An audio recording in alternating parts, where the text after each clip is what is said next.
पति और प्रेमी एक साथ एक घर में एक ही बेड पर रहते थे।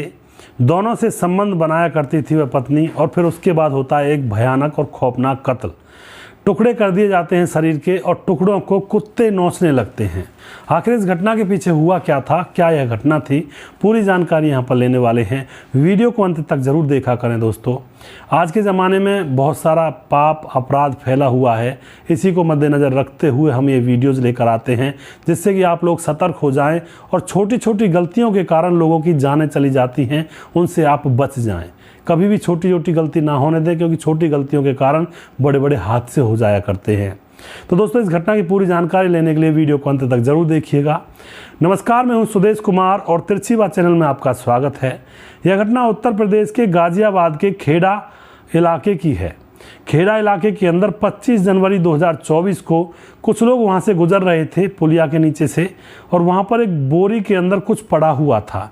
कुत्ते उस बोरी को सूंघ रहे थे, तो लोग समझ रहे थे कि शायद कोई जानवर है, लेकिन कुछ देर के बाद कुत्ते उस बोरी को फाड़ देते हैं। तो गुजरने वाले लोगों की नज़र उन टुकड़ों पर पड़ती है, तो वह किसी युवक के टुकड़े थे, शरीर के टुकड़े, चीथड़े से, कहीं पर उंगलियां थी, कहीं पर हथेली थी, कहीं पर जांघ थी, पैर था। तो लोग घबरा जाते हैं और मक्खियाँ भिनभिना रही थी वहाँ पर। लोग घबरा करके पुलिस को बुलाते हैं, पुलिस वहाँ पर तुरंत आती है। उस युवक का जो युवक के सारे अंग हैं उनको इकट्ठा करती है, लेकिन उसमें से सर गायब था। तो पुलिस अपने डॉग स्क्वाड को भी बुलाती है और कुत्ते सूंघते हुए घूमते फिरते हैं, तो एक नाले के अंदर उस व्यक्ति का सर भी मिल जाता है। दोस्तों, अब उस सर को पुलिस लोगों को दिखाती है, उसका फ़ोटो व्हाट्सएप वगैरह पर भेज देती है पहचानने के लिए। तभी दूसरे दिन एक शख्स थाने में पहुंचता है और वह कहता है पुलिस से कि शायद मेरे किराएदार ने इस आदमी के टुकड़े टुकड़े किए हैं, और यह आदमी शायद मेरा ही किराएदार था, जिसका नाम है पड़ोसी, वो है। अब पुलिस पूछ लेती है कि आखिर कौन है तुम्हारा किराएदार जिसने इस बॉडी के टुकड़े टुकड़े किए होंगे। तो वह मकान मालिक बताता है कि मेरा किराएदार महिलाल है, जो कि रिक्शा चालक है और पीछे से यूपी के संभल का रहने वाला है।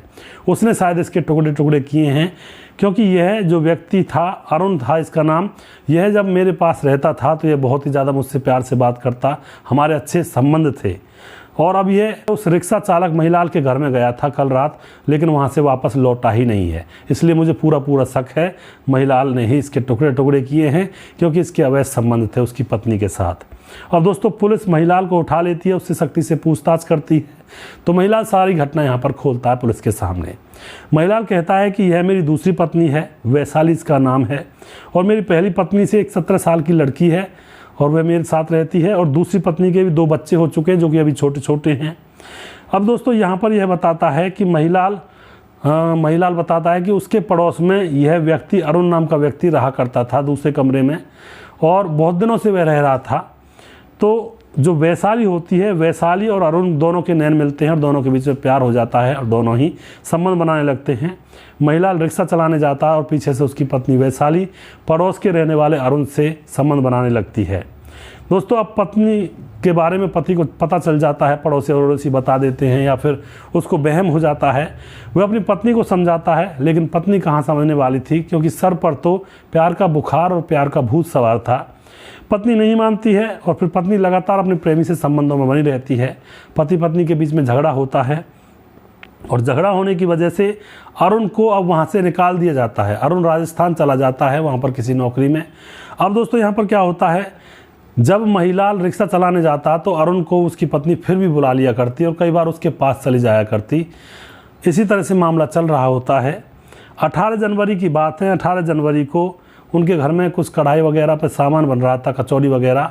तो बड़ी बेटी कचौड़ी बना रही थी, तो तेल उछट जाता है और बड़ी बेटी जल जाती है। बड़ी बेटी जैसे ही जल जाती है तो उसको हॉस्पिटल में ले जाया जाता है, वहाँ पर भर्ती कराया जाता है। डॉक्टर पैसे मांग रहे होते हैं। तो जो महिलाल होता है, वह रिक्शा चलाकर अपनी बेटी का इलाज करवा रहा था। वह अपनी पत्नी से कहता है, वैशाली से, कि मैं कैसे करूं, मुझे रिक्शा भी चलाना होता है, अपनी बेटी के पास भी रहना होता है, तुम ऐसा करो, बेटी के पास रह लिया करो, मैं रिक्शा चलाकर कुछ आमदनी करूंगा जिससे कि उसका इलाज हो पाए। लेकिन वैशाली मना कर देती है कि यहाँ पर भी तो 2 बच्चे हैं, मैं वहाँ पर पड़ी रहूँगी तो इन बच्चों की देखरेख कौन करेगा। अब यहाँ पर जो महिलाल होता है उसको पता था, क्योंकि उसकी पत्नी का अफेयर अरुण के साथ था और अरुण से मिलने भी जाती है, कई बार वहाँ पर भी मिलती थी। महिलाल बदला लेना चाहता है और बदला लेने की फिराक में अपनी पत्नी वैशाली से कह देता है कि अरुण को बुला लो, वह तुम्हारे घर पर रहा आएगा और तुम बेटी की देखभाल कर लिया करना। तो यहाँ पर वैशाली बड़ी खुश हो जाती है और अरुण को फ़ोन करके अपने घर पर बुला लेती है और उसके साथ संबंध बनाती है और रात को अपनी 17 साल की बेटी के पास हॉस्पिटल में चली जाया करती। दिन में जब महिलाल रिक्शा चलाने जाता तो वह संबंध बनाते। महिलाल को पता था कि घर पर दोनों अकेले हैं, तो वह आधे में ही घर पर आ जाता है और उन दोनों को संबंध बनाते देख लेता है। बच्चों के सामने ही वह संबंध बना रही थी, छोटे छोटे बच्चे थे, लेकिन महिलाल कुछ कहता नहीं है।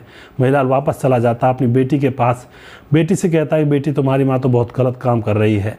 उसकी 17 साल की बेटी भी कह देती है कि बापू यह काम तो वह बहुत दिनों से कर रही है, पर तुम मेरी बात मानते ही नहीं थे, मैंने भी कई बार आपसे कहा था। अब यहाँ पर महिलाल पूरा मन बना लेता है कि अब इसको रास्ते से हटाना है। तो महिलाल पुलिस से कहता है कि मैं अपनी पत्नी को तो नहीं मार सकता था क्योंकि उसके बगैर मैं रह नहीं सकता, तो मैंने सोचा कि मैं इसको ही ख़त्म कर देता हूँ, अरुण को ही। तो अब जब पत्नी हॉस्पिटल में चली गई थी तो पीछे से जो अरुण था वह घर पर था। तो महिलाल अब अपने घर पर पहुँच जाता है। रात का समय था, अरुण सोया हुआ था। महिलाल आरी और चाकू वगैरह ये सब चीज़ें बाज़ार से ख़रीदता है और अपने घर पर पहुंच जाता है और सोते हुए के गले को काट देता है और फिर उसके बाद उसके सारे शरीर के टुकड़े करके बोरे में भर करके उनको बाहर खेड़ा इलाके में फेंक देता है कूड़े के अंदर, और सर को अलग से नाले में फेंक देता है और समझता है कि अब किसी को कुछ भी पता नहीं चलेगा। लेकिन जो मकान मालिक होता है उसको पता था कि अरुण ऊपर गया है, महिलाल के घर में वापस नहीं आया है, क्योंकि वह उससे मिलकर जाया करता था। अरुण हर बार आते समय भी और जाते समय भी उसको पूरा पता था। जब लाश मिलती है और उस अरुण की जब खोपड़ी मिलती है और उसका चेहरा मिलता है तो यहाँ पर मकान मालिक को पूरा शक महिलाल के ऊपर हो जाता है, क्योंकि महिलाल की पत्नी के साथ उसके और उनके अवैध संबंध थे। तो यहाँ पर यह खुलासा हो जाता है। कुछ लोग समझते होंगे कि हम क्राइम को करके चुपचाप निकल जाएंगे, किसी को कुछ भी पता नहीं चलेगा, तो यह उनकी गलतफहमी होती है। क्योंकि कोई भी काम आप कर लीजिए, छुप के कर लीजिए, ऊपर वाला तो देख ही रहा होता है और ऊपर वाले की जो एल्गोरिथम होती है वह कहीं ना कहीं आपको दंड अवश्य दिलवाती है। तो कभी भी ये ना समझें कि मैं अकेला हूँ, ऊपर वाला हमेशा आपके साथ रहता है।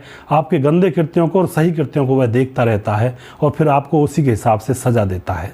तो सावधान रहें, सतर्क रहें, इन गंदी चीज़ों में ना पड़ें, अपने जीवन को बचाएं। अगला प्रोग्राम मैं जल्दी फिर से लेकर आऊँगा, तब तक आप खुश रहें, सावधान रहें। जय हिंद, जय भारत।